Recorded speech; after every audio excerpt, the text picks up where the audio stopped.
What a game to kick off day 2. Yesterday, we had a killer match to start day 1 of Worlds. Today, similar case. SK come out swinging.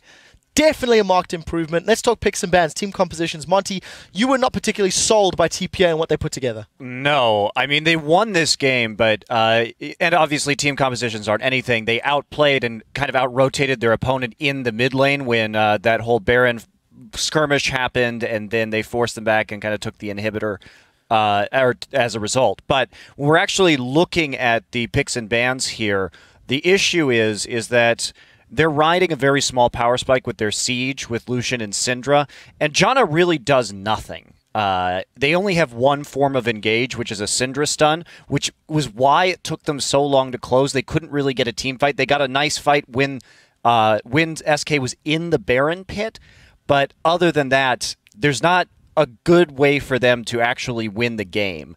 And so with very little engage, there wasn't a backline threat because SK could just stand there, and if Ryze walks up, you just charm the Ryze, you kill the Ryze first, and then you can collapse on the backline once the front line is dead, and the kiting will come in from SK at that point.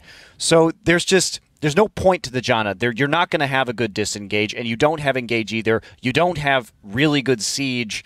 It's just wishy-washy, and against better teams, you have to be able to draft better than that. So.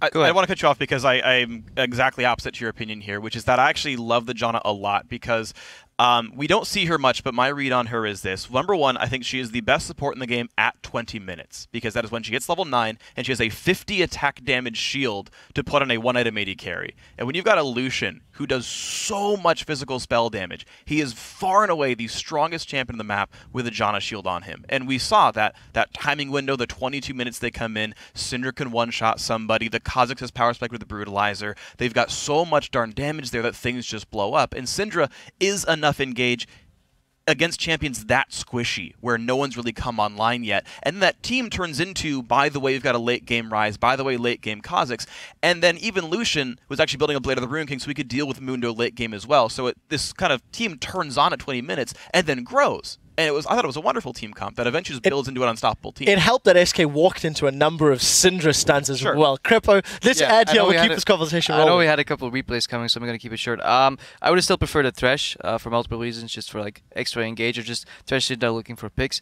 But what worries me or what's interesting is the Sona pick early. It opens you up to get countered really hard, and I feel like TPA dropped the ball on that. I watched the entire bot lane again, and BB and J just weren't in synergy. They kept going for trades one by one, separated. There was no tornado follow-up. There was no Lucian Q poke in lane, and they just basically allowed Sona Tristana to tie farm Lucian Janna, which should never happen, even after First Blood, and that's a really big mistake. Secondly, one thing on SK side, I would have loved Unrated to pick up an earlier Chalice and maybe even an earlier Mikhails.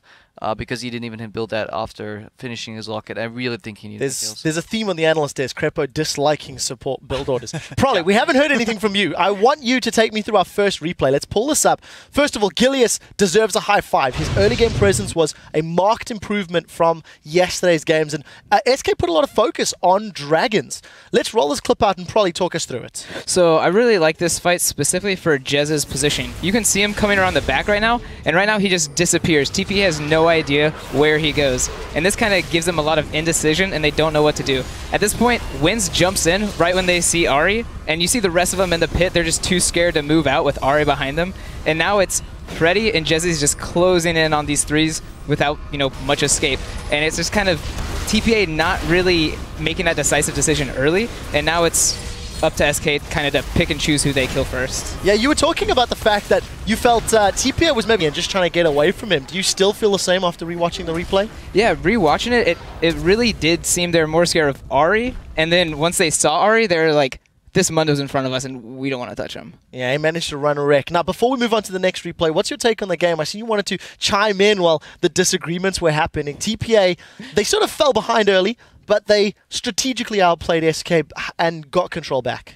I think the biggest turning point was definitely that Baron, and that was what TPA really needed. They didn't have good engage, and SK doing Baron basically gave TPA an engage. It forced SK to sit in that pit and do that objective, and TPA just walked in and fought. And if they had just left that Baron, what was TPA going to do? They can't really run them down. Was a good dodge on the crescendo as well. Yeah, we actually have a replay of the Baron fight if we can pull that one up. This is the one that TPA comes in and cleans people up. So the thing that's going on here, by the way, is the call for SK is to finish Baron. Candy Panda flash crescendo to try to stop TPA from coming in to stop the smite. Problem is he misses win. So let's roll the clip out, and you're going to watch him go for the flash crescendo here. And it's just barely away from Kha'Zix, so it doesn't quite tag him. He actually walks forward into it, and he actually gets into range to smite. You're going to see Wins actually puts a smite down here.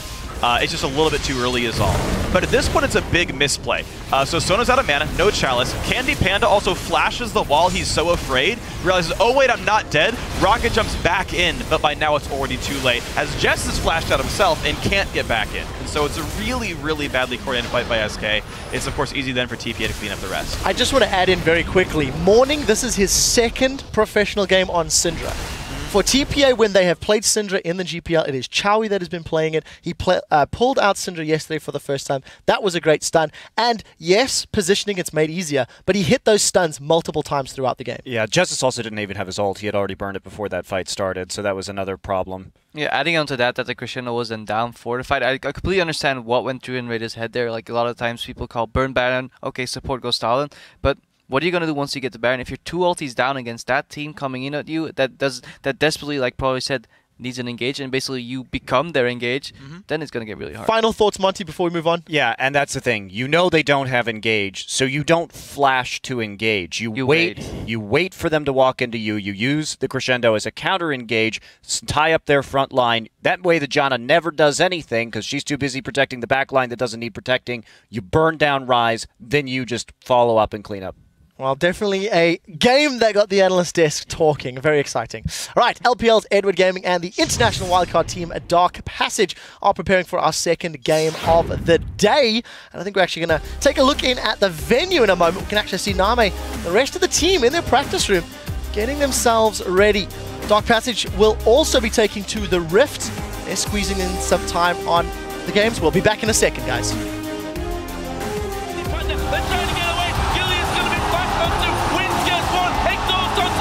Jesus has caught Phoebe around the backside. Is he going to get oh, goes down. That's going to be Gilius that picks it up, but SK take a very low in the pin here. Candy Panda jumps back in, but it's TPA coming out on top. Have they got the damage? They damn well have. There is a crescendo. Morning actually using the Zonias. Monsoon from Jay. SK trying to push this one back. There's the damage to Candy Panda.